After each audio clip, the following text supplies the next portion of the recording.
Coming up on News 12 at 6 o'clock, a man is dead after being tased by Richmond County deputies. We look into how and why the incident happened. Plus, we take you to the scene of a recent murder-suicide. Neighbors in the area say things like this don't and shouldn't happen there. Some numerous storms in the area once again for today. It's feeling like Groundhog Day once again. I get the details of your forecast coming up next. News 12 at 6 o'clock in high definition starts now. Good evening, I'm Christy Etheridge. And I'm Ryan Houston. Thanks for joining us. The GBI is investigating the death of a man after he was tased by Richmond County deputies. Investigators say the deputies were trying to bring George Harvey into custody along Gordon Highway last night. The coroner says Harvey went into cardiac arrest shortly after he was tased. News 12's Karen Edwards has been trying to get more answers for us throughout the day. Karen, obviously a lot of questions. What do we know right now? Details are limited, but here are the basics. We know he was 39 years old. George Harvey. The incident happened at the intersection of Olive Road and Gordon Highway, and right now the Georgia Bureau of Investigations is working the case. It was around 8 p.m. on Saturday, June 30th, when Richmond County Sheriff's Office deputies were trying to apprehend 39-year-old George Harvey. They caught up with him at the intersection of Olive Road and Gordon Highway when deputies say there was a struggle. The Sheriff's Office released a statement saying, upon getting the subject in custody, he went into an apparent cardiac arrest. The Richmond County coroner confirms Harvey was tased before he went into cardiac arrest. According to a release, deputies gave Harvey CPR until EMS arrived.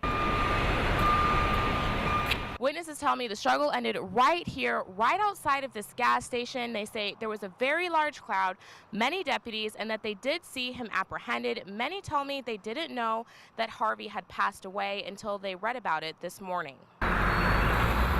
Harvey was transported to GRU last night, where he died around 8:45 p.m.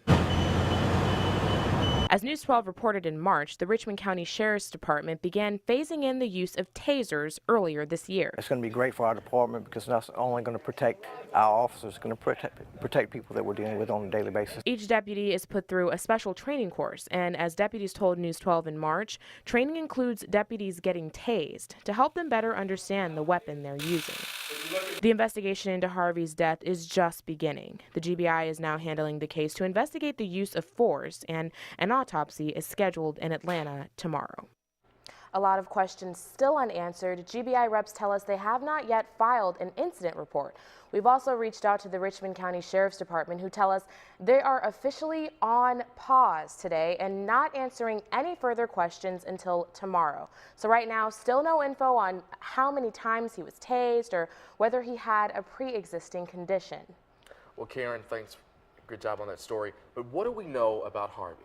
Well, right now we do know that according to court records, he had multiple convictions, including simple battery, DUI, cocaine trafficking, and theft. And today I spoke with a few folks who said that he was very popular in the area. We will continue to work on this developing story. Thanks for that, Karen. We'll have more on News 12 at 11. And here's some more info on tasers. The tasers cost about $1,000 a piece, and officials say the stun guns pay for themselves after lowering the number of deputy and suspect deaths.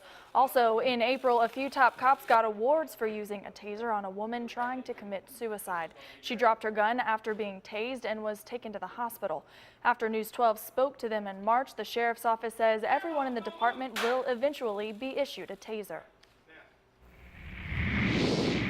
Another rainy day across the Siesta Ray for this afternoon, even this morning, a little bit of rain here and there. And we're continuing to see the actual rain and the showers shift to the northeast. You can see mainly held to the South Carolina side of things as they move up toward the northeast and the east coast.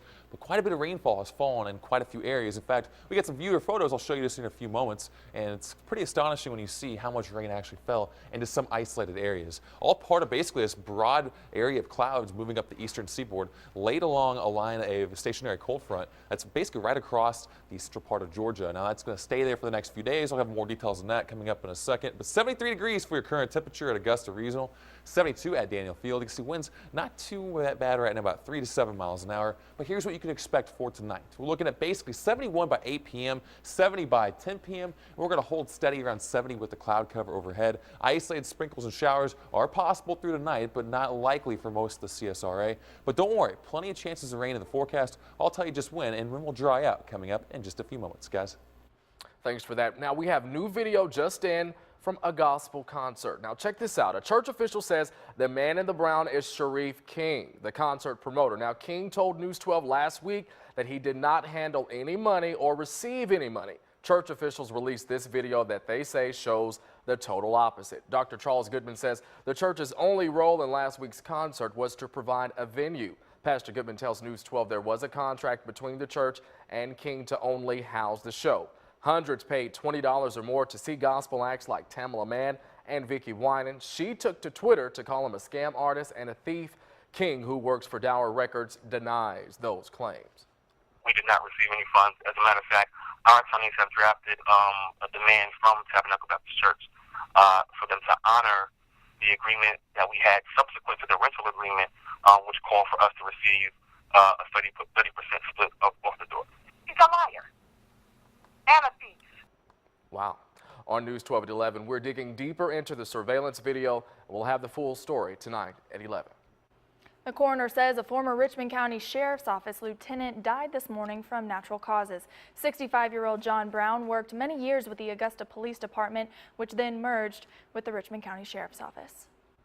Richmond County deputies released the names from the apparent murder-suicide this afternoon. When deputies arrived at the scene, they found the bodies of 37-year-old Angela Lee and 34-year-old Timothy Lee of Augusta. Deputies responded to shots fired on Crawfordville Drive at around 1:30 a.m. Authorities say the two had an argument and then the man shot the woman.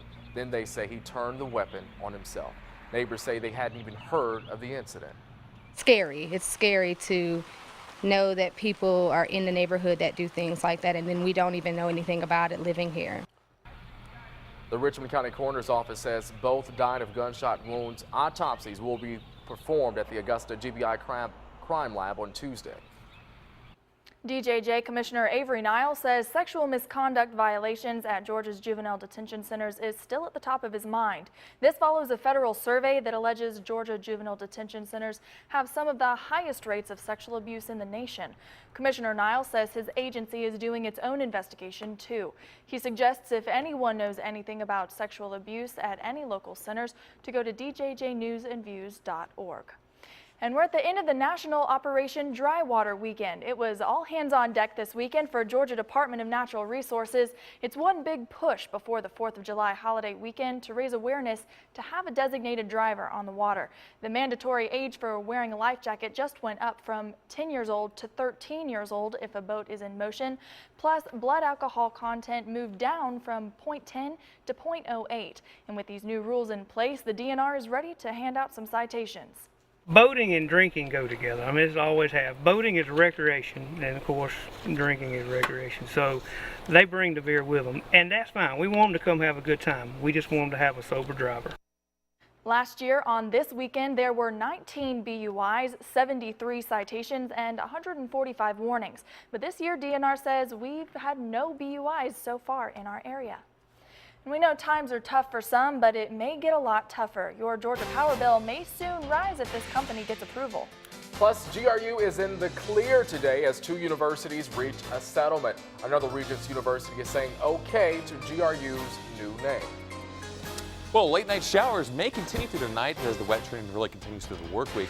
But when will we dry out? We'll have that answer coming up next. Stay with us.